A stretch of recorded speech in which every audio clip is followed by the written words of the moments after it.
ध्यान से समझते हैं। हम देखते हैं Indus valley civilisation. Indus valley civilisation के कुछ महत्वपूर्ण फैक्ट हम देख लेते हैं जो आपके एग्जाम के लिए बहुत ही ज़्यादा इंपॉर्टेंट हैं। ठीक है, तो उनमें से हम कुछ बताने की कोशिश करते हैं, आप समझिएगा। ठीक है, जो बहुत ही आवश्यक है। देखिए, पहली बात तो है Indus valley civilisation. Indus valley civilisation, Indus का मतलब होता है, उसे हम कहते हैं सिंधु। ठीक है, इसी को हम सिंधु घाटी सभ्यता के नाम से भी जानते हैं। क्यों? क्योंकि इसके जितने भी स्थल प्राप्त हुए हैं वो अधिकांश रूप से क्या, लगभग सभी कहाँ हैं, सिंधु नदी की सहायक नदियों या सिंधु नदी के तट पर स्थित हैं। समझ जाएगा ना, इसलिए इसे हम सिंधु घाटी सभ्यता के नाम से जानते हैं। ठीक है, इसका समय कब से कब तक रहा, तो इसका समय 2300 यानी 2300 ईसा पूर्व से लेकर के 17 ईसा पूर्व तक था, अर्थात 1700 ईसा पूर्व तक समय था। जिसमें से हम बात करते हैं ये सर्वोच्च पर कब रही, अर्थात विकसित कब रही, क्योंकि आप जानते हैं जो सिंधु घाटी सभ्यता है ये एक नगरीकृत सभ्यता थी। कैसी?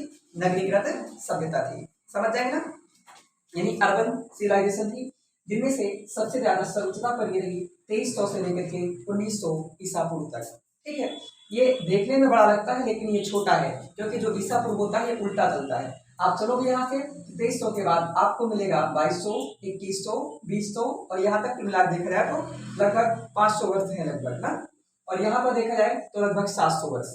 समझ जाए ना, इस प्रकार से ये छोटा है भले देखने में बड़ा लगता है। समझ जाओगे, उम्मीद करते समझ में आया होगा। आपसे कभी कभी पूछ लेता है कि जो सिंधु घाटी सभ्यता का समय क्या रहा, आंसर होगा 2300 से 1700 ईसा पूर्व तक। समझ जाओगे, ये अपने समय की सबसे ज्यादा विकसित अवस्था थी। जैसे आज के समय में देख रहे हैं सबसे ज्यादा विकसित अवस्था में कौन है, आज के समय में हम देख सकते हैं आज के समय में अमेरिका की सभ्यता सबसे ज्यादा विकसित है, क्योंकि सबसे ज्यादा डेवलप्ड कंट्री कौन है, अमेरिका है आज के समय में, है ना। तो उसी तरह देखा जाए तो अमेरिका की समकालीन चाइना की सभ्यता भी है, रूस की सभ्यता भी है, इंडिया की सभ्यता भी है, सभी समकालीन है। तो सबसे पावरफुल कौन है, अमेरिका। उसी तरह यहाँ पर भी जब ये सभ्यताएं थी तो एक नाम है यानी सिंधु घाटी सभ्यता, ये जब थी इसी के समकालीन एक मेसोपोटामिया या किसी को सुमेरिया सभ्यता भी कहते हैं, ये भी फैली थी। जिस प्रकार से हमारे यहाँ ये सिंधु नदी तट पर फैली थी सिंधु घाटी सभ्यता, उसी तरह ये जो है सुमेरिया या मेसोपोटामिया सभ्यता यूफ्रेट लिखा है यूफ्रेट्स या टाइग्रिस, ठीक है, या इसी को टिग्रिस नदी भी कहते हैं, ये नदियों के मध्य फैली थी। और इसी के समकालीन एक मिस्र की सभ्यता थी जो नील नदी के तट पर फैली थी। इंपॉर्टेंट है, जो है मिस्र की सभ्यता किन नदियों के किस नदी के तट पर फैली थी, आंसर हो जाएगा नील नदी के तट। इतनी बात समझ जाएंगे ना, इतनी बात समझ जाएंगे। आगे देखिए, हमारे यहाँ की जो सिंधु सभ्यता है इसको हम हड़प्पन सभ्यता क्यों कहते हैं, हड़प्पन सभ्यता इसलिए कहते हैं क्योंकि सबसे पहले हमारे यहाँ के एक महत्वपूर्ण नाम है जिनका नाम है राखालदास बनर्जी और दयाराम साहनी। ठीक है, दयाराम साहनी ने सबसे पहले तत्कालीन व्यक्ति थे जो पुरातत्व विभाग के संबंध रखने वाले थे, उनका नाम जॉन मार्शल था। जॉन मार्शल की अध्यक्षता में दयाराम साहनी ने सन 1922 ईस्वी में सबसे पहले हड़प्पा शहर की खोज की, इसकी हड़प्पा नगर की खोज करते हैं, और यह इस सभ्यता का 2014 तक सबसे बड़ा क्षेत्र था, इसीलिए इसका नाम पड़ा हड़प्पन सभ्यता। क्या नाम पड़ा, हड़प्पन सभ्यता। समझ जाओ ना, हड़प्पा सभ्यता यानी हड़प्पा सभ्यता, इंडस वैली सिविलाइजेशन, सिंधु घाटी सभ्यता, सिंधु घाटी सभ्यता, ये चारों नाम एक ही, काम खत्म, लग जाएगा। इतना उम्मीद करते हैं आपको बढ़िया समझ में आया होगा। बात करते हैं सिंधु घाटी सभ्यता, ये नामकरण किसने किया, तो सिंधु घाटी सभ्यता इसको नामकरण दिया है जॉन मार्शल ने। किसने, जॉन मार्शल ने। तो सिंधु घाटी सभ्यता को सिंधु घाटी सभ्यता किसने कहा, जॉन मार्शल। इंपॉर्टेंट नाम है, और इसमें से दो नाम है, एक नाम है हड़प्पा, एक नाम है मोहनजोदड़ो। हड़प्पा की खोज किसने की है, मैंने बताया कि दयाराम साहनी 1921, और उसी के बाद मोहनजोदड़ो की खोज करते हैं दयाराम साहनी के साथ साथ उनकी साथ शुरू किए थे, उनका नाम था राखालदास बनर्जी। क्या, राखालदास बनर्जी। तो हड़प्पा दयाराम साहनी 1921 और मोहनजोदड़ो की खोज राखालदास बनर्जी। ठीक है, इन्होंने इसकी खुदाई की इस प्रकार से। इन दोनों क्षेत्रों को, एक नाम है पिग्गट, अंग्रेज व्यक्ति हैं पिग्गट महोदय ने इसको विस्तृत साम्राज्य की जुड़वा राजधानियां कहा है। जैसे मान लीजिए आज के समय में जो पृथ्वी है, यानी पृथ्वी थोड़ा सा अगर खोपड़ी हिलाए अपनी तो आप समझ सकते हैं सब अस्थिरता फैल जाएगी। तो उत्तर प्रदेश मान लीजिए दब गया, मान लीजिए, तो उत्तर प्रदेश की सबसे डेवलप्ड क्षेत्र कौन है? इलाहाबाद और लखनऊ। समझ सकते हैं, इलाहाबाद और लखनऊ दो ही जिले हैं जो सबसे ज्यादा डेवलप्ड है, कह सकते हैं। तो इनको हम ये कह सकते हैं कि इलाहाबाद और लखनऊ ये उत्तर प्रदेश की जुड़वा राजधानियां थी, कह सकते हैं खुदाई से प्राप्त करें तो। उसी तरह आप गाजियाबाद जाओगे, ग्रेटर नोएडा जाओगे, जब मान लीजिए वहां पर हुआ तो वो भी दब जाए।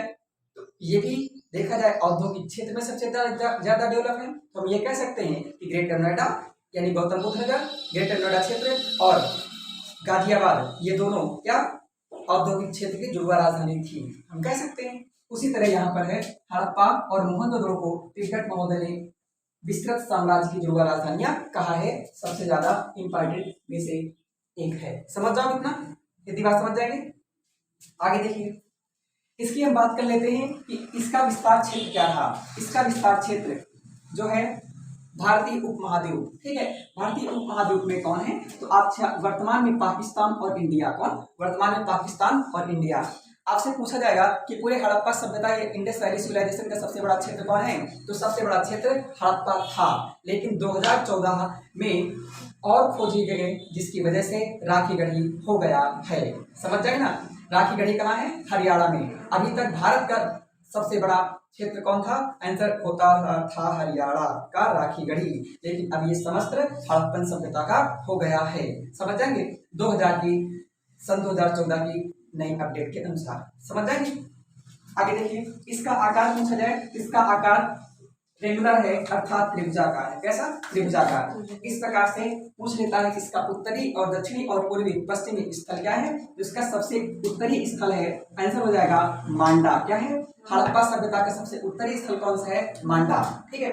मांडा कहाँ है? चिनाब नदी के तट पर जम्मू कश्मीर में है। समझ जाएंगे, चिनाब नदी का प्राचीन नाम अस्किनी है। दक्षिण की बात करते हैं, दासे दक्षिण दासे दैमाबाद, ये है महाराष्ट्र में। कहाँ पर? महाराष्ट्र में। महाराष्ट्र में नदी पूछा जाए तो प्रवरा नदी, क्या नाम? प्रवरा, कौन सी? प्रवरा नदी और गोदावरी नदी। ये प्रवरा नदी गोदावरी की सहायक है। अगर ये ऑप्शन में दोनों रहते हैं तो आपको प्रवरा लगाना होगा, और लेकिन दोनों में से कोई एक रहता है, याद रखेंगे। सबसे जो है इसका ईस्टर्न में पूछा जाए यानी पूर्वी, तो पूर्वी है आलमगीरपुर। कौन है? आलमगीरपुर। आलमगीरपुर कहाँ है? आलमगीरपुर उत्तर प्रदेश के मेरठ जिले में। कहाँ पर है? उत्तर प्रदेश के मेरठ जिले में। और यहाँ पर नदी पूछा जाए, ये हिंडन नदी के तट पर है। कौन सा? हिंडन नदी के तट पर, ठीक है। अक्सर हम सवाल आते हैं कि यूपीएससी आदमी क्या होता है, इसमें जब बड़ी परीक्षाएं होती है इनमें स्टेटमेंट बन के आता है तो ऐसा फंसाता है, पूछो नहीं, ठीक है। तो आपको हम समय समय पर सवालों के अपडेट देते रहते हैं, आप उनको देखते रहेंगे, ठीक। अगला देखिए, सबसे पश्चिमी पूछा जाए तो यहाँ पर है, इसका नाम है सूतकांगे-डोर। क्या नाम है? सूतकांगे-डोर। और ये सूतकांगे-डोर जो है वर्तमान के पाकिस्तान के बलूचिस्तान प्रांत में है। कहाँ पर? वर्तमान के पाकिस्तान के बलूचिस्तान प्रांत में है। नदी पूछा जाए तो दास्क नदी है। कौन भाई? दास्क नदी। इतनी बात बताइए, आप सबको समझ में आया होगा। पेपर में सबसे ज्यादा सवाल इन चारों स्थलों से बनते हैं, आपको इन्हें याद जरूर रखना होगा। यहाँ पर एक नाम है, सूतकांगे-डोर से घोड़े के पैर के साक्ष्य प्राप्त होते हैं। समझ जाएंगे ना, इन्हें आपको ध्यान रखना होगा। उम्मीद करती पूरी जानकारी समझ में आई होगी, ठीक है। अगर इसके बाद हम थोड़ी सी और जानकारी कर लेते हैं, कुछ महत्वपूर्ण स्थल जो पेपर में खूब इंपॉर्टेंट 4 है, वनडे के लिए बहुत पूछे जाते हैं, ठीक है। और आगे भी अगर आपको ये 4 याद है, चाहे वनडे हो या यूपीएससी, इनमें सब में क्या कर लेता है, एलिमिनेट करके आंसर निकल ही आता है। जैसे हड़प्पा की खोज किसने की? तो 1921 में दयाराम साहनी ने की है। मोहनजोदड़ो की खोज किसने की? आंसर हो जाएगा राखालदास बनर्जी ने 1922 में की है। कालीबंगा की खोज अमलानंद घोष ने की है, ठीक है।